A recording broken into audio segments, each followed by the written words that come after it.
Now, I'm a little bit worried in my last recording, perhaps that wasn't going smoothly, but hopefully it was there. The last match, we were just up to 1-1 in Natasha Clawmac Attacks league match against Raphy. Now, Clawmac Attacks at the top of the page, and I said we're basically supporters here. We were a little bit late on the last one, and we got fair again. On the last one, Raphy managed, well, it's quite a fast game, but to accumulate a massive amount of coffers and bought everything in one go. I think Natasha missed an opportunity to make it a little bit late for Raphy, but it was a very close one. So this time Raphy's starting, which they alternate in these matches. As I said, it's 1-1. It's actually quite tricky at this level, even if you have an advantage to take a lead. There are quite a few buys available here as well. There's Stockpile, it's an interesting one, we'll come to that in a minute. Trade Route, Council Room, and Fair. So there's going to be no shortages of buys, so you can slow the deck down. Now with Stockpile, we got an exile situation again. Now against the practice robot, it's very easy to use Stockpile, Lord Rattington, or whoever else, Ratty as we like to call him, with some familial attachment to him, but it's a quite endearing term. We'll never buy stockpiles, which makes it very easy. What you can do is when you're seeing a hand like what Raphy's got here, he's got enough at 8 coins, he could buy a province, but best on his last one, he won't do it. You can do this, buy Council Room, and then buy another stockpile. Now it's gone for Recruiter again. Now Raphy's obviously a big fan of this card, I think, Game for Villagers. It's not going to surprise me to see Natasha doing the same because we play some matches. But again, Recruiter's not a card which I rate as strongly as some of the other cards here. Now, whilst Council Room isn't nice, it gives another card to someone else. Patrol is actually quite strong because you're putting victory cards and curses into your hand, which means as well as 3 cards, you go into it. So the only real problem with Patrol is that you don't have an action. Now, in this hand, there is no action multiplier, as they call it, or +2 action. So there is actually no way, except potentially with a boon and full, of getting on to the next one. Now, who was it who bought the full? Was that Clawmac Attack? Or was that Raphy? Just going through the log here, I think it was perhaps a turn 1 buy. Going to Silver Stockpile. I may need to wait for it to come in to find out which one of them bought it. But the Fool is another timing one once you get hold of it. No, it was Clawmac Attack. I think she's just played it now. And I think Raphy is going to have to react to this a bit because otherwise he's still playing catch up. Now he's still liking his trashing card of Catapult, and this is another attack card. And when I say that these things aren't necessarily the strongest as they could be, the reality is the percentages are small. I mean, it's a 4% advantage or miss is a huge thing in tactical or casino terms, but if you're just playing one match, or in this case a series of 6 matches to see who's the winner, it's going to be pretty tight indeed. So yeah, of course, playing against a different style of opponent when most of the games against Tetron, aka me, David, it can make it a bit tricky to adjust to something like this, and there's always a lot of distractions. Because it's a base deck card, people tend to somewhat overlook Council Room, because in the base deck when you're playing with it, you know it's an extremely powerful one. It'll be a very quick game. Here Patrol is more attractive because again there was Fair, but with a boon and Patrol, potentially the boon may give a +1 action, which is the only way of getting it. Now Raphy still hasn't getting where's his extra buy come from? Because I'm not seeing him on Fair yet. Oh, it was a stockpile. Yeah, so there's quite a lot of buys until you run out this stockpile pile. So if we hover over him, we see that he's got 2 stockpiles in exile. Natasha has got 1 in exile. So Raphy's using stockpiles quite well, but the problem is you can get until it's fine whilst you can buy another one because they'll come back into your hand, but after that they work more like a spoils. which can still sound like quite a strong one, but it's a bit tight.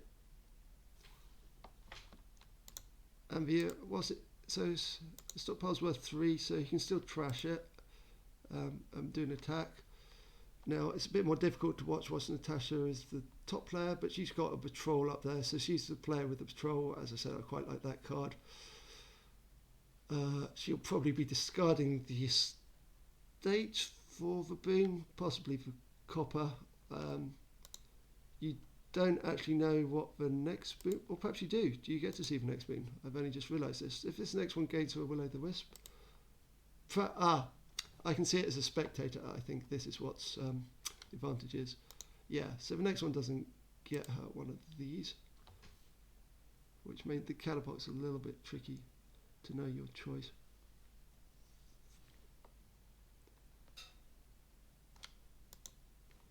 See what it says. Let's Will-O'-the-Wisp. Now Raphy has allowed the Fool not to catch up, but it's still 1-1 on this one. He's probably fairly confident after that last match, and I can't see Natasha not having felt the pressure. The other interesting thing is you can buy another one which you have in play, and you get 2 victory points from buying the same ones, but partly perhaps because of Stockpile. This hasn't happened yet, but you could pick up quite a few of these Colonnade ones without it.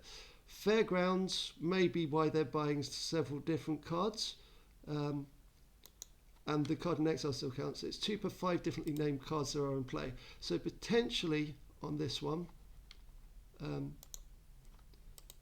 did Natasha discard? No, so she didn't discard for the boon yet, but potentially this time there are 18 different cards to be had, and you can't go beyond that. Oh, there's split. No, there's 19 potentially, although I haven't seen Boulder, which are hidden behind Catapult. Sorry, Rocks, not Boulder. Rocks come into play. So yeah, Fairgrounds is potentially at a cost of 6 is worth 6 victory points as well. To do that, you would need to get quite a lot of them. Now, neither of them have got Council Room yet. They don't like the thing of giving another person the thing. But let's see. So, and then there's Ratcatcher. So Raphy's still going on with a trashing strategy, trying to get his hand faster. I think he's got most of the stockpiles because of their tempo of play. It doesn't really highlight what card is bought. So you often need to read down here to do it. He's now got 2 in exile. He's now bought Council Room. I think he is going back for the Fairgrounds to the end. So he's looking for a slow one. He's been building up his hand by trashing it, but then he's going to try and slow it down. He has both the Ratcatchers. Yeah, so he has lots and lots of trashing cards. But a couple of them don't run too slowly. I still think he made a mistake in not trying to compete with the Fool at all. So what's this? Okay, we're still seeing the gain of Will-O'-the-Wisp. Perhaps we can only see one of them anyway. Perhaps that's why it's highlighting it. It's because the Will-O'-the-Wisp card are there. It doesn't show us what the next boon was going to be. That may just have been a coincidence. Now what Natasha's done here is put a little bit of pressure on Raphy. She's made his stockpiles no longer will play beyond once. So he's not really going to want to play all of them, but he may anyway. The lucky coin, which is one I haven't commented on, which comes along with the Fool, means that there's quite a lot of treasure in the game. It gives you silver every time you play it. So this should in theory have been quite a fast one. Almost heading to collision now, but none of them are starting buying provinces. There aren't any coffers in this one, so it's not like the last one where you can build up one without it. And neither of them got fair yet. So I think it's going to be actually quite slow considering what cards were in play. So I think they're going to fight it out for Colonnades and Fairgrounds to get these slow victory points rather than running straight out for provinces and going for the easy one. So this is a bit of a tactical battle. I mean, one of the problems you often have in games if you're trying to get an edge, you're looking for a different strategy, which means there may be one clear strategy, but the problem is following through on the same strategy as your opponent. Even if you can play it slightly better, it's quite easy for them to copy any strong move which they weren't aware of a bit later, so they can get perhaps one move behind, but one move's a one shuffle. Now Natasha's got like 5 of these. This time she's got the Earth's Gift. Yeah, the Swamp's Gift. Yes, it doesn't show me what the next boon was. That was just a coincidence. I thought I'd found a new feature because I don't often sit in the spectator thing. It would be useful to know what the order that some of these boons and shuffle things are in. I'm assuming for the setup of the real game that's what it is. I have the box over in the corner here, but I haven't actually taken the plastic off some of these expansions. It's much easier to shuffle in lots of cards with Dominion games where we're playing and spectating, and it's an officially endorsed site. Though there is a charge if you want to play the expansion decks, where one of the players must at least have it. But obviously the guys in the league and goals, they're going to want to have the premium thing, because otherwise it's very difficult to recognise some of these cards. I mean, there are hundreds of them. I play quite a few games, obviously, hence why we're doing this video thing, to try and give you some tips. Also, from my background, I do quite a lot of other mathematical games and analysis and card things, so I could turn it into a very ugly problem here. Now, I wonder what slowed him down here. I think he's trying to work out what card to pick for Journeyman. What's he going for? He names a copper, so he doesn't want to get the coppers. He's going to get more than one province here, I think. So actually we're seeing his entire hands now currently in his deck. And so he's making Natasha gain a curse now.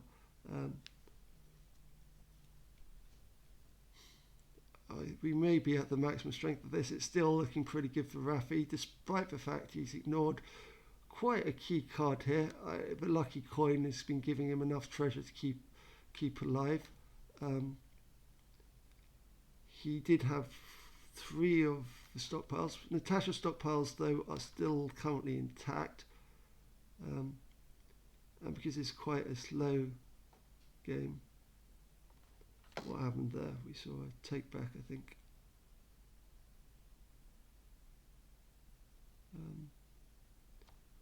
Yeah, he's probably going to go for Fairgrounds. But the thing is, the thing I'm not so keen about Raphy's hand, although it's very good for buying lots of provinces, for this lower approach they've kind of adopted, they kind of, if it's not for the lucky coin, run out of or perhaps I missed some of the cards in his discards. You kind of run out things to get your Fairgrounds to be up to a 6. Oh, actually, if there was lucky coin in play, yeah, no, potentially Natasha, because she's got a Will-o'-the-Wisp, could make her Fairgrounds worth 8. She's some way off that, and we would need to get through to the rocks. So if Natasha bought one of every single card here, along with then each Fairgrounds becomes worth 8 for a cost of 6 coins. At the moment, she's got a Stockpile, a Fool, a Catapult. I think she must have a Ratcatcher, but I didn't remember seeing that. There's not one on her tavern map at the moment. Raphy's got at least 2 on his tavern map. So he's still making his treasure thing bigger buying, but now he's got his fair. So yeah, Raphy's clearly someone who likes to buy everything in one go, one big, massive, impressive turn. And in fairness, he's not going to be too far off this, but this was, again, with Council Room, Stockpile perhaps would have been looking for 14 turns. The fact that he's trying to do it all outside his hand, I think actually loses a couple of % efficiency. But I think he's still going to be in the lead here, unless Natasha can start getting her her buys going and working for her more. There's just been so many cards trashed on the timing of the trashing, but she does have a slight advantage in terms of Fairgrounds, and still having the full under control in her purview. But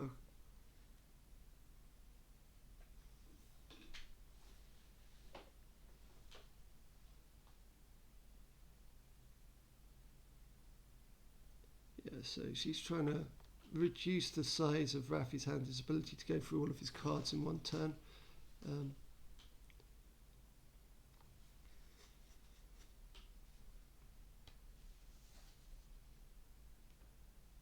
Yeah, these villages can be quite useful. I mean, it makes it look like the recruit's been very useful, but the point is, you accumulate an awful lot of these. This is what the robot Lord Rattington does, or Ratty.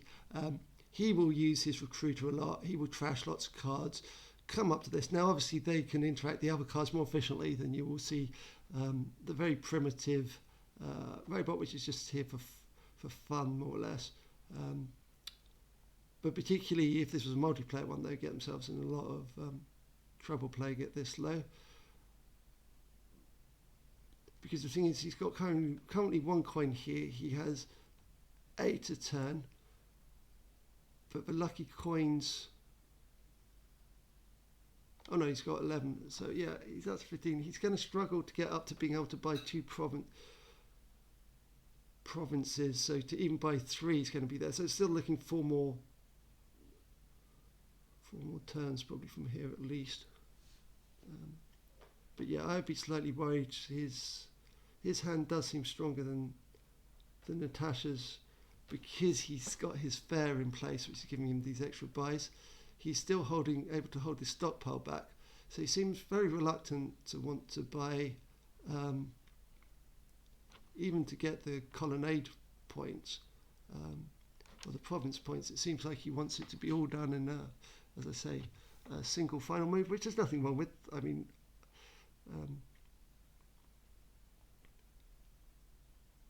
but yes, as I say, there is one game which has got to go against the guy who's currently top in this division, who I think means they must beat Raphy anyway. And yeah, I mean, with all these flashy ones, I mean, what really is critical for him is for there to be a second buy, which often it appears when we're doing the friendly. I'm assuming there's nothing in the random number generator depending on ones. It just doesn't happen. So I think there should be a province and a fair, but maybe a little bit precautious, because you need at least 1 province to score for the Fairgrounds anyway. I think having played both stockpiles, we'll probably see this.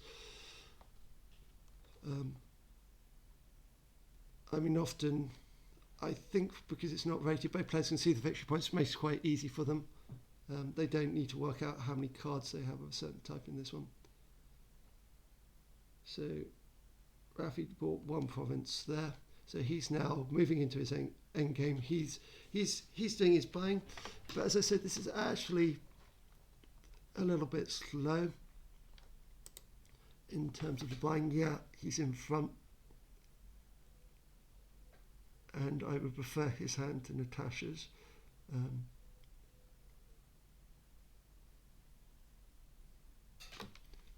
But it's still pretty tight. It's just the fact that this fair is still in place and there's no Fairgrounds. I think she's probably going to trash this state here. She may try to do an attack, but how many coins is she going to have? So 1's there already.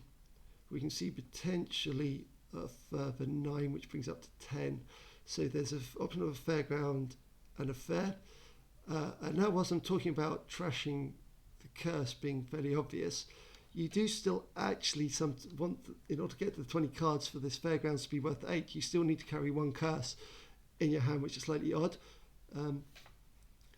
So yeah, she's trying to make it a little bit more tricky for Raphy still trashing the lucky coins, an interesting one. I don't know whether she thinks she's pretty close to being able to close out 2.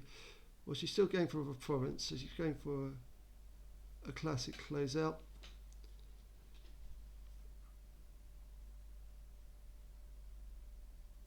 Yeah, I mean, he's still got his villages in hand. He does use a few of them a go.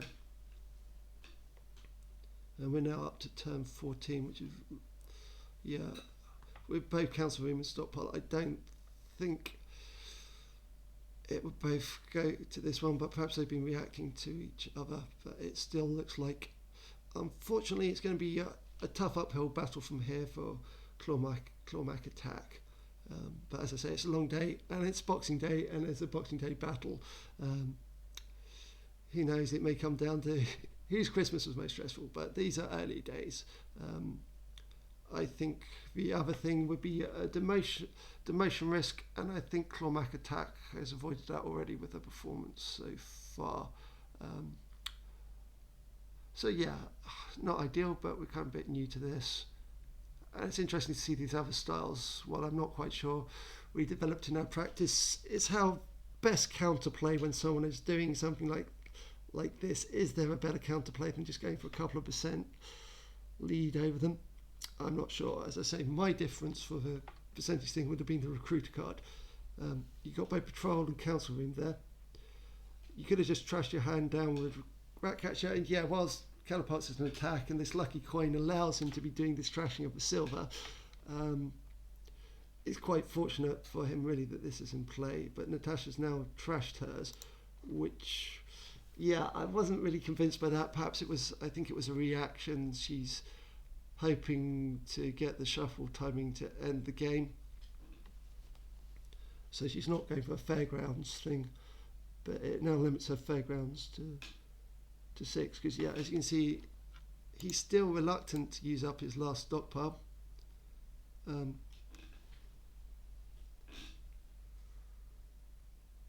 he's just buying provinces now and another council room. Yeah, it's just I think the fair being in place is what's going to overcompensate for this. So at some point, I think Natasha's going to need at least a spare 4. I mean, it's not that there isn't another buy in the deck, but her buys are a temporary buy. And if she's not going for Fairgrounds, and this curse isn't quite there, at the moment she hasn't got a duchy. She still has an estate. So it's 1, 2, 3, 4, 5, 6, 7. 7 coins from. Well, 7 cards from here. She has a Catapult, has a Fool still, I think. 8, 9, 10, 11. That bring up to 12, 13, 14. Yeah, I think she's 1 card. Oh, she's got Will o' the Wisp as well, 15. So I think Fairgrounds are worth 6 to her, and they're only worth 4 to Raphy, but she's still racing to end the game via provinces. I mean, another tactical thing which in one of our tutorials we'll eventually come to is what to do when you're going into the province race. And the real rule is you do not want to be going, if there are just 2 provinces left, into the fight down. But this is a slightly funny situation because you're not just looking at one province buy. He can buy more than 1 still because he's got just enough to buy them both, but he is having to keep using up his gold in order to do this. He seems to be out. Oh no, there's villages just weren't showing for a minute. Yeah, and this way he keeps his villages up. He's got a couple of curses, and there's 2 more curses left in here. Now 1 deck's finished. The curses can be ended quite quickly. But the problem is Natasha doesn't currently have a lead. And with all these continual attacks, it's going to be very difficult for Natasha to hit one which comes back to it. So 32 points. Technically, there are enough left here, but it's not going to happen. There's a 6, 12, yeah. She would need Oh no, actually, it would require a it would require a 14, I think, and without the extra action coming, she needs this patrol to hit.